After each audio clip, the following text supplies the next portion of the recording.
Hi, this is Analog Rhythm Mark II. It's an 8-voice hybrid analog and digital drum machine, synth, and sampler. It recently got a new black look and a higher price, and since the Rhythm was originally released, quite a few other drum synths and samplers have come out, which give it a good run for its money. That's always a good opportunity to reevaluate the pros and cons of this instrument.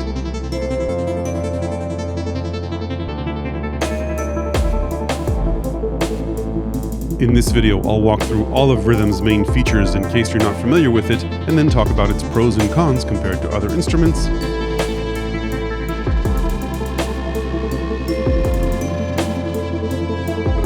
More of this track at the end of this video.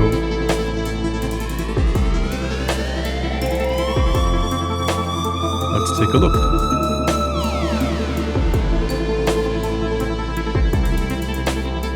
Before I get started, a quick disclosure. I got Rhythm directly from Elektron at less than retail cost. That said, as always, they have no say over the content of this video. This channel is funded by people who subscribe to my book and extra content on Patreon, the ad you just skipped, or YouTube Premium, and the occasional affiliate link in the description. Second disclaimer, I'll be calling this Analog Rhythm and not the more appropriate RYTM, so this video doesn't get too long. I hope you don't mind. Let's start with an overview and comparison to other versions of the Rhythm. This is the black Mark II version, which, other than the color, is identical to the gray one.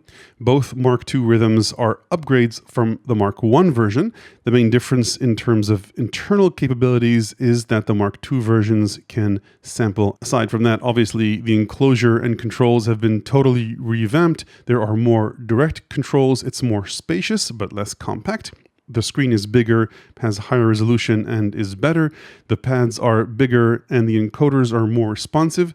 Overbridge has more bandwidth, and it has additional control inputs as well as additional I/O for sampling and extra outputs. This video will focus on the Mark II version, of course. Let's start with the pads. They're both velocity and pressure or aftertouch sensitive. Besides triggering each of the 12 tracks, they can also play sounds chromatically. Again, with pressure or aftertouch impacting the sound if you want. You can also use them to mute tracks, and there's a less obvious use in the scene and performance modes, which we'll get to later on in this video. Aside from the pads, you've got 16 step or trig buttons, which can also be used to trigger the tracks if you're using the pads for something else. Patterns, by the way, can be up to 64 steps in 4 pages of 16 steps each, and you can chain patterns temporarily or create songs if you want as well. Most of the time you'll be editing parameters across multiple pages using these encoders. The parameter names are sometimes a bit cryptic, but if you touch an encoder, then it will tell you what that encoder does. So this, for example, BR is bit reduction. The encoders are endless encoders, which typically on other instruments don't work well for performance, but these are optimized quite well. If you push them down, you can move fast through a parameter or fine-tune it, and then function gives you access to make quick changes to parameters. Function also works like a shift for any parameters that are underlined on the panel. So this button, for example, gets you to the filter. Holding function and filter goes to the settings. If you see another label, you typically get to it some other way. So for example, these are effects, so you get to that by pressing effects, and then you're controlling delay, reverb, distortion, compression, and the effects LFO, for example. These are also secondary functions of these buttons, but you don't access them with function because they're not underlined. So for example, micro timing, or retriggers in this case, or saving and reloading patterns or kits. We already saw a glimpse of the back earlier. From a connectivity perspective, you've got both headphone and main 1/4-inch stereo outputs. You can connect another synth into the external input, in which case it gets fed directly into the compressor, the analog compressor at the end of the signal chain, meaning you can't apply the digital effects to it. Then you've got separate outputs for each of the 8 voices. Even though there are 12 tracks, this machine only has 8 voices, like I mentioned earlier. Some of the tracks share the same voice. You'll see that designated with 2 parallel lines. So these will choke each other because they both control the same voice. Same for these two, and these two. Moving on, you've got a stereo audio input for sampling, though sampling is in mono. You've got MIDI in, out, and through. 2 control inputs, which you can plug an expression pedal or control voltage into. And finally, you've got a USB device jack for sending MIDI in and out, as well as audio. And you've got two audio options, either class compliant audio over USB, in which case this behaves like an audio interface, or audio going back and forth through Overbridge,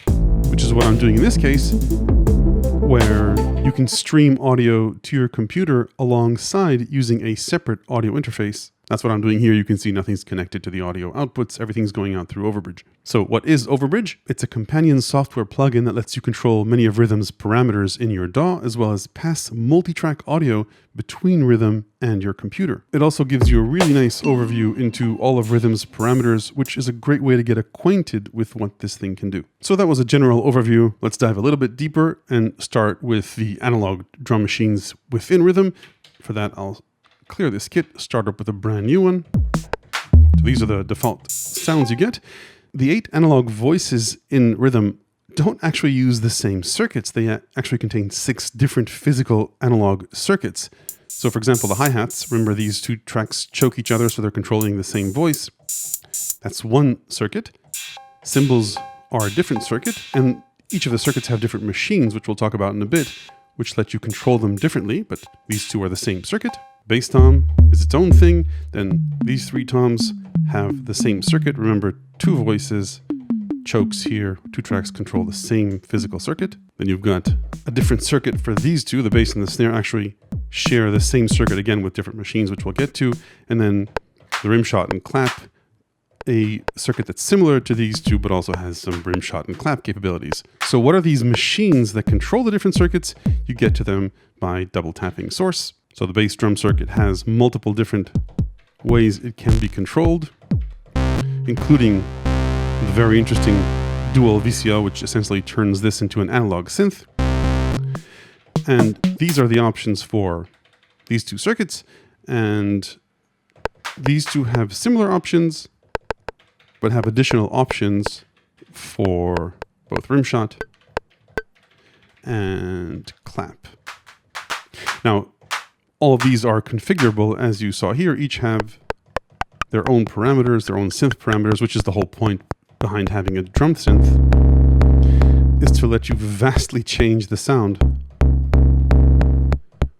with different parameters that control the analog voice here. So that is just a single clap machine within this analog voice. These 3 voices, by the way, other than the clap and the rim shot here, are very similar.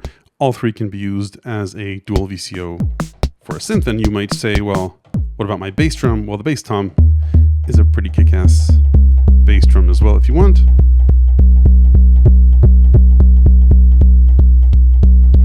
Now, we won't go through all of these, but these machines are much simpler than the ones on the bottom.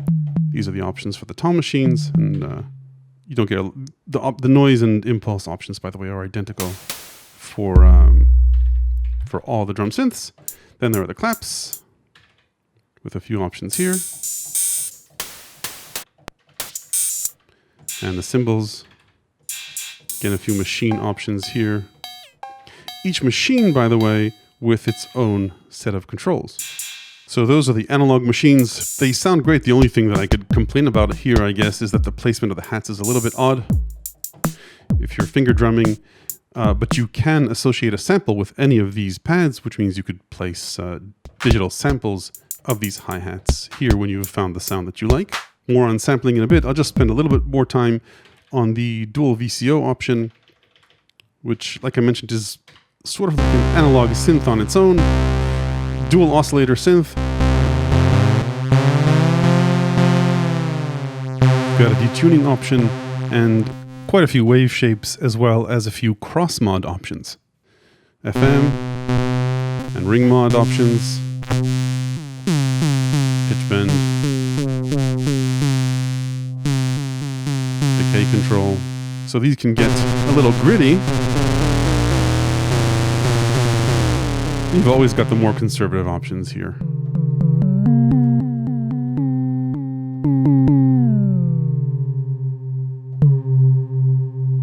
Now there are additional analog options, the filter, drive, distortion, and compressor. We'll talk about that in a bit. Let's talk about samples though, because you can pair each of the tracks, each of the voices, with a sample alongside the analog voice. Actually, you can entirely lower the level of the analog voice and just place a sample alongside it. This is an empty kit, which is why we're not hearing anything yet, but you can go into the sample pool. Each project, by the way, can have a sample pool of 127 samples, a total of 64 megabytes, or around 11 minutes of sample time. And you can pick any sample you want from the hard drive. There's no SD card. The internal drive has 1 gig of storage. You access it, in this case, with function yes. And there are a few factory sounds, and you can load up your own sounds as well. Let's just go into, say, I want to pick a different snare here. So these are all the factory sample snares. And like I mentioned, you can load up any ones you want. We can audition the snares. Once we found something we like, just hit yes, and that gets assigned to that sample slot. Now, like I mentioned, this sample can live alongside the analog sound. So a nice way to give your snares more punch by layering the analog voice with a sample. There's also a sampler in here. You access it through this. This is identical to the Digitact sampler. Plenty of tutorials about that online, so I won't repeat them here. But the idea is that you can sample either through the audio inputs or resample any one of the tracks. And yeah, you set a threshold. You could also sample audio coming in through USB if you wanted. Let's just go for the main output, meaning just resample everything. Set the threshold a little bit higher. Yeah, and then you just arm, and it starts recording the sample up to 33 seconds. Hit yes when you want. You can trim the start and end points and zoom in if you like to find the right spots. Anyway, like I said, plenty of content about that online, so I won't repeat that. Once you've sampled something, you can assign it to a track or just save it on the internal storage and use it later. The 33-second limit, by the way, only applies to when you're sampling. If you go into the plus drive and load up a longer sample, let's just go for song samples here. So this is a pretty long one. So short samples load up pretty fast, but this is a 3-minute sample, which takes up about a quarter of the entire RAM.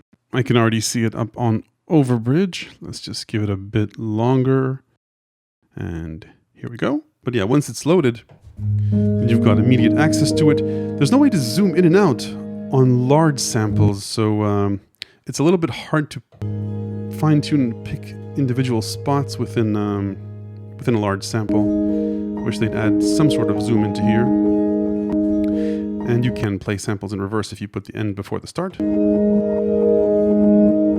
can also loop samples and tune them, of course. Coarse tuning or fine tuning. And there's a digital bit reduction effect, which is pretty cool. And you can create phased loops this way. I made a whole video about that. I'll link to that below. Anyway, pretty cool stuff. All right, let's ease on down the analog sound chain. Aside from the 8 analog drum synths, Rhythm also has additional analog components, both per voice and as master effects. On a voice level, each voice has a multi-mode analog filter. You've got a filter envelope, and there are a few filter types. Filter with resonance, of course, or without. And then you've got a few slope options, bandpass,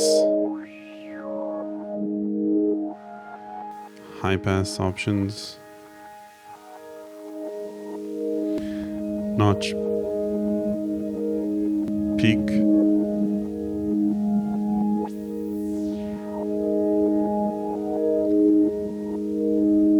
there's also an analog pre-filter drive, which is on the amp page, which can crunch up your sound. Would have been nice if there was a post-filter drive as well. There is the master distortion effect, we'll get to that later. And of course there's an amp envelope. So if you don't want sounds to loop infinitely, you could have them decay or start slowly.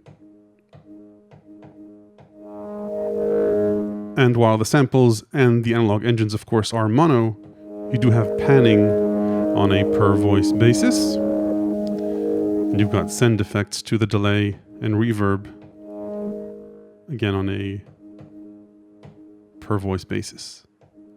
To complete the voice structure on the modulation side, you've got, aside from the two envelopes, the filter envelope and the amp envelope, an LFO, which has a few interesting destinations. I've explored quite a few of these in my Digitact tips and tricks tutorial, and all of those tips are applicable here. I'll refer you to that video in the description, so I won't repeat that here. Aside from the per voice controls, Rhythm also has a few master effects. We heard the delay and reverb before. You can configure their parameters using the master effects mode. So now we're controlling the delay and reverb options. Delay has quite a few interesting options, obviously time and feedback. Width controls panning if the ping pong option is off. And feedback can easily self-oscillate, go over 100. There's a ping pong option.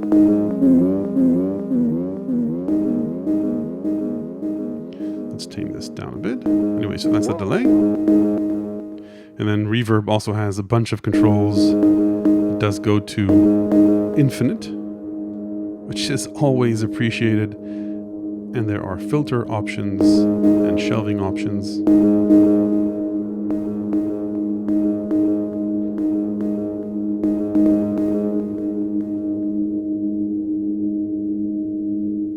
So those are the digital effects. Then you've got an analog distortion and analog compressor. Distortion can also get pretty aggressive, and you've got a few interesting controls over the clipping, delay, overdrive. And you can also choose to have the digital effects come either before the distortion and compressor or after them. So that's the pre and post option here. And then the compressor is a really nice parallel compressor, by the way. So you've got control over the mix of the compressor. You can compress more by reducing the threshold. You can increase makeup gain to compensate. And increase compression by increasing the ratio. So you can get pretty creative with the compressor as well. This is just compressor applied to one sound. When you apply it to a mix, it does help to glue it together. Then you've also got an LFO dedicated to the effects section. So all these destinations are now different effects parameters that you can modulate. So that was a look at the signal chain. Before we look at the big daddy of Elektron devices, which is the sequencing, let's take a brief look at project structure. You can store up to 128 projects on your system. Each project can store 8 banks of 16 patterns and up to 127 samples, with the rule, like I mentioned earlier, that the total length of the samples is about 11 minutes. A project can also store 128 sounds. Now, sounds are the combination of the analog synth, the digital sample, and any effects or LFO and modulation that's applied to it. The internal hard drive, by the way, can store over 4,000 sounds. And you can load up these sounds into the synth slot that supports them. So, for example, you notice as I browse through these, only these pads light up because these are the bass drum or snare based sounds. And if I were to hit a different pad, you'd only see the sounds that can be loaded into the machine that that pad represents. This can be a bit tricky, by the way. Small tip, if you disable the analog synth in a sound, you can save the sample standalone and then import that into any of the pads. Anyway, so you've got access to all 4,000 of the sounds subject to the synth you're using, but projects also have a sound pool of 128 sounds. What's unique about these sounds is that you can flip them on a per step basis in the sequencer. So while it takes a bit of getting used to, it's important to know these things because once you've loaded a project into the memory, which obviously takes a while, you can have completely different patterns immediately accessible to you. So let's say go into this one or this one. It doesn't really matter. Once a project is in memory, all 128 kits, all 128 patterns are immediately accessible or chainable in chains or songs. So you can put together pretty varied live performance just around one project.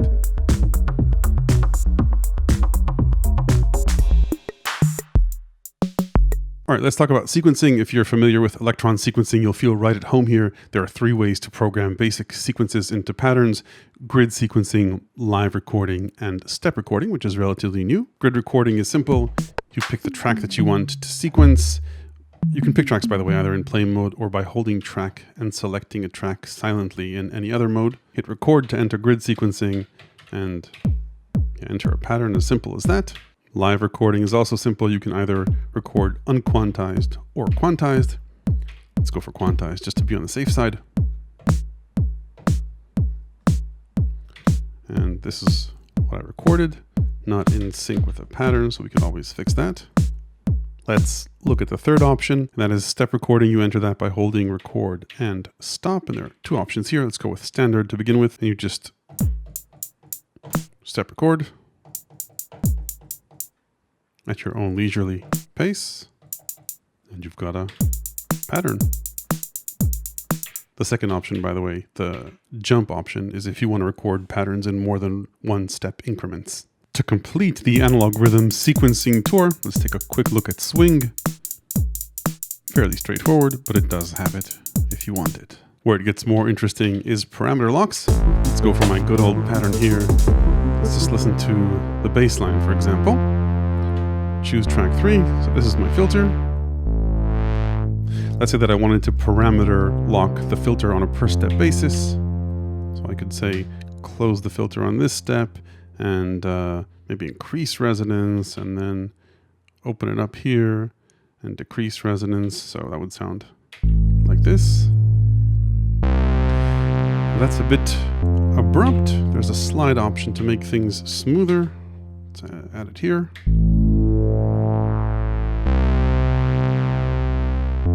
Okay, add it here as well.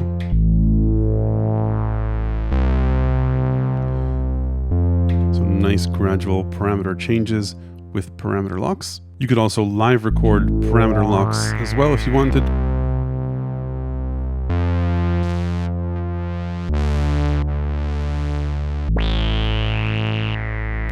Steps that have parameter locks, by the way, will blink.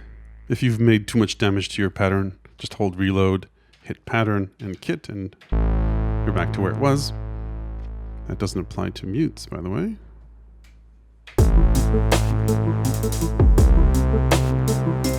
The next thing that makes an Elektron sequencer is trig conditions. I'll go back to my simple pattern. So a relatively simple and new feature is probability on a per track basis. So this is the hi-hat track. I can decrease the probability of all of the steps happening. But where it gets more interesting is individual per step trig conditions.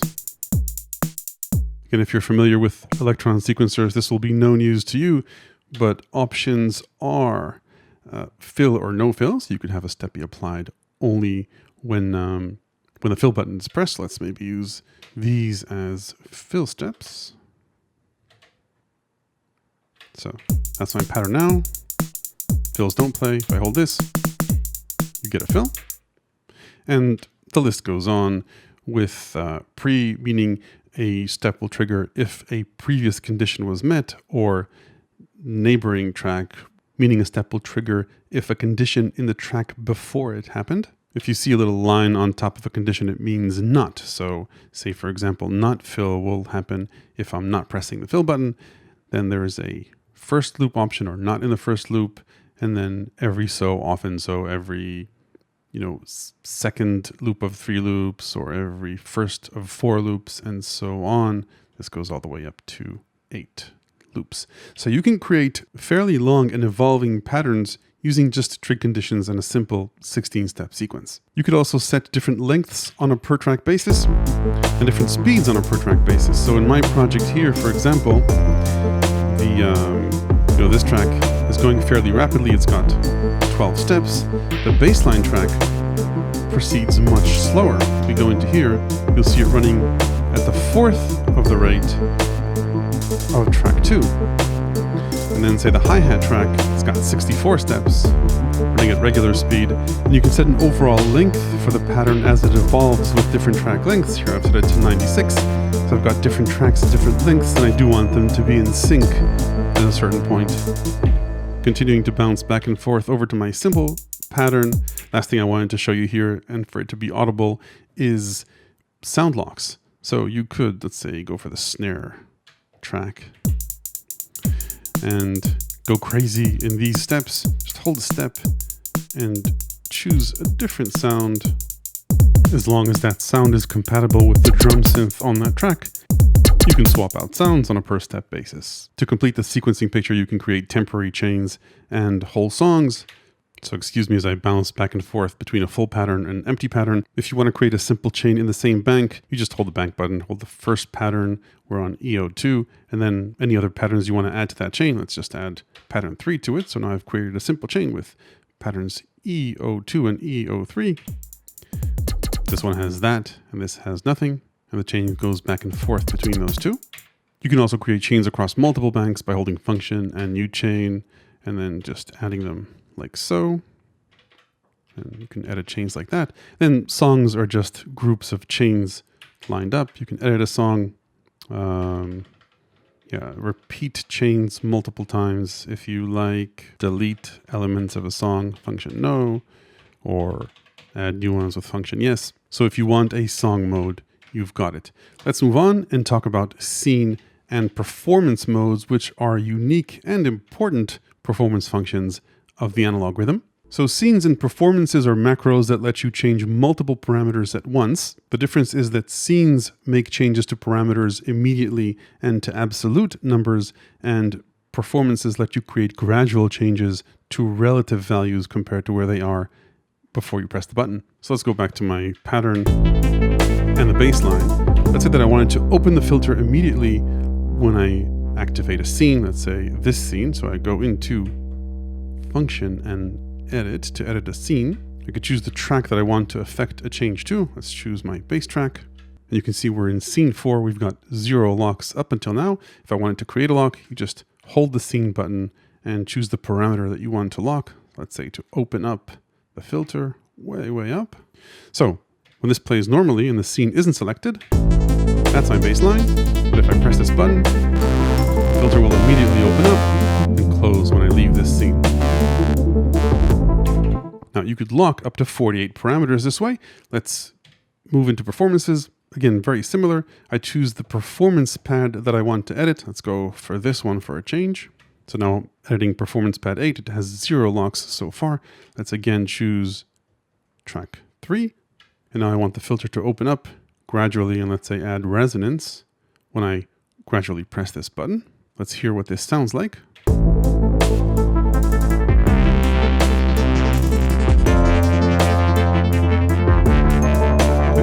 So again, up to 48 parameters, controllable with up to 12 performances. If I want, I can also use this knob to edit those parameters.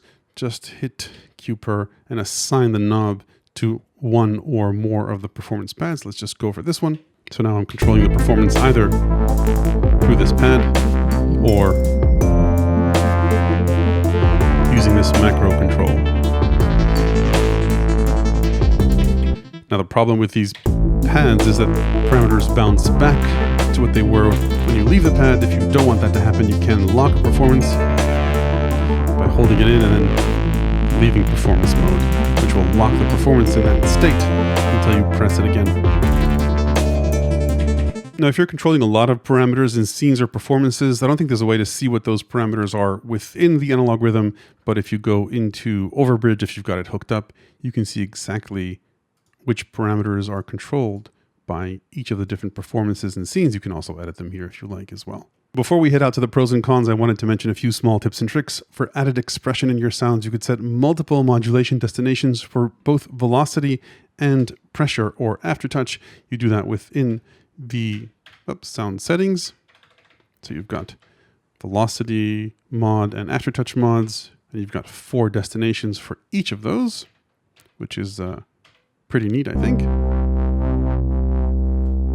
Those mods are per voice. You also have per kit mod destinations using the expression control or control voltage inputs in the back. Same deal here. Voltage comes in or expression pedal is plugged in the back. It controls up to 4 parameters. You can choose what in the kit you want to control, which parameter of that voice you want to control, and the mod depth.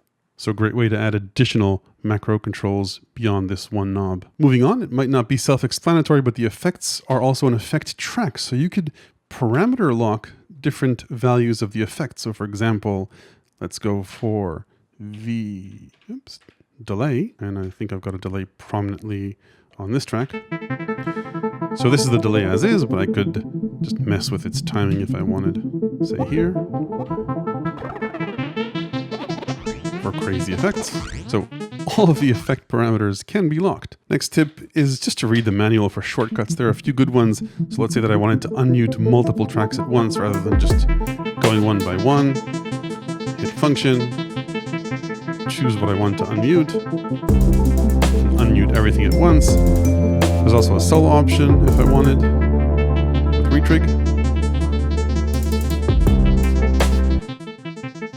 Next up, you can make a lot of temporary changes to your track and have them revert back. So I've got a fill here, which I can, obviously a temporary change I can make by holding this. You can cue a fill.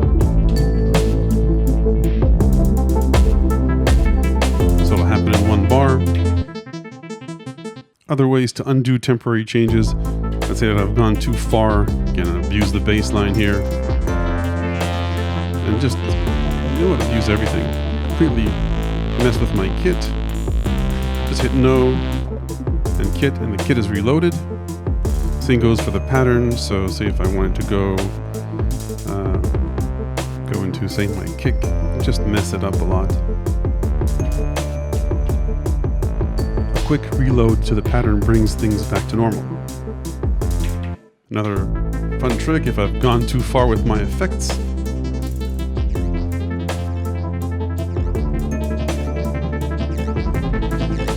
just hit effects and no, and things go back to normal.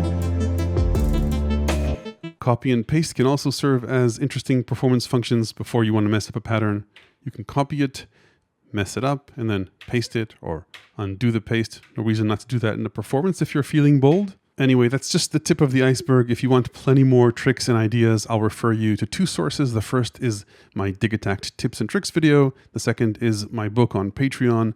There's a link to that in the description as well. Let's move on to the pros and cons. So is Rytm the best drum machine ever? Is it worth the new higher price? I like to separate my pros and cons to hardware and firmware topics. Hardware can't be changed, while firmware might in a future update. On the hardware side, obviously one of the main attractions for the Analog Rytm is its analog drum synth engine and analog filter, drive, mixer, distortion, and compression. That said, whether that's important or worth it is obviously up to you. Personally, I think that drum synths, whether analog or digital, are a must-have in a proper drum kit. I mean, how else would you fine-tune your cowbell? I'd much rather shape my sounds on the spot than scroll through an endless list of samples, but whether you need an analog or digital synth is a more nuanced decision.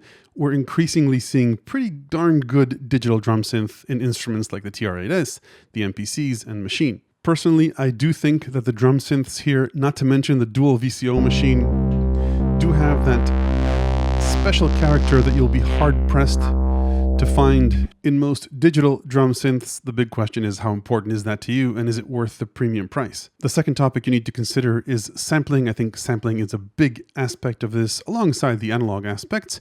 Analog Rytm has an onboard sampler and sample playback capabilities, but unlike its analog aspects, it faces stiff sampling competition from other instruments. The total available storage is 1 gig, which can't be expanded with an SD card, so if you're a sample hoarder, that might be a limitation. You can only store around 11 minutes of mono samples at a time per project. That's adequate for drum sounds, but not for more complex multi-sample instruments, not to mention streaming samples that are longer than the available RAM. Setting aside storage, Rytm also has relatively limited sample slicing, looping, and crossfading options, but who knows, that might be expanded in a future firmware update. It doesn't support audio loops naturally or time stretching, though as long as your loops are under 11 minutes long in total, and in the tempo of your song, you could trigger them and have them loop here. Setting aside the analog discussion, another limitation of Rytm compared to more complete music production centers like the MPC-1, the MC707, or Machine Plus, is that Rytm has a more limited polyphony, only 8 voices here. Those have much greater polyphony,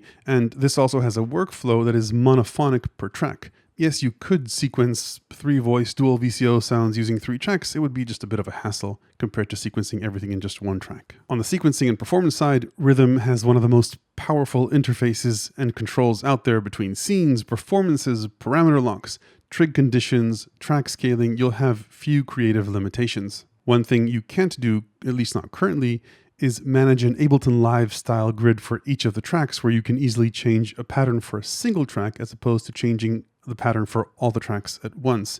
That's something that would really be nice to see in a future firmware update. On the build and connectivity side, RYTM certainly gives everyone else a run for their money, especially with Overbridge and the multiple outputs on the back if that's important to you. Overbridge can work alongside your audio interface, which isn't trivial, and is very conducive for a workflow that uses a computer and a DAW for tracking, especially if you want to take what you build here and then finish it in your DAW. Finally, some nitpicky complaints on the firmware side that hopefully we get in an update. Currently, you can only play notes chromatically. You can transpose up and down, but it would be nice if there was a scale mode. You have access to 1 octave in chromatic mode. It would be nice if there was a scale mode that can give you access to 1.5 octaves. Also, the effects here are great, but some other machines have more options. I don't know if it's possible to add more effects, but a bit more variety could be fun. So to sum it up, who's this for? I would call analog rhythm the cure for people suffering from RDPS, meaning repetitive drum pattern syndrome. Now, if you just want a drum machine that will run repetitive loops in the background while you focus on other instruments, which is fine. Look at Marvin Gaye. He made a huge hit that way and he apparently healed. So there are cheaper options for repetitive loops where you don't want to perform on the instrument. Also, you shouldn't expect too much if you're looking for an all-in-one production center with sample looping, multi-sampling, and double-digit polyphony. There are better ways to spend your money. But if you want an analog drum synth that can layer digital samples alongside those analog sounds, which is pretty rare, that you can perform with and that can get gnarly and crunchy and give you almost every sequencing feature you can dream of, and you've got the budget to spend, analog rhythm is certainly a fun way to go and a great way to get some rhythmic healing. And as usual, if you want to make more out of this instrument and pretty much any other one that has electrons running in it, check out my ever-expanding book available to the good people who support this channel on Patreon. Hit like if this was useful, ring the bell after subscribing to make sure you don't miss the next one. Thanks for watching.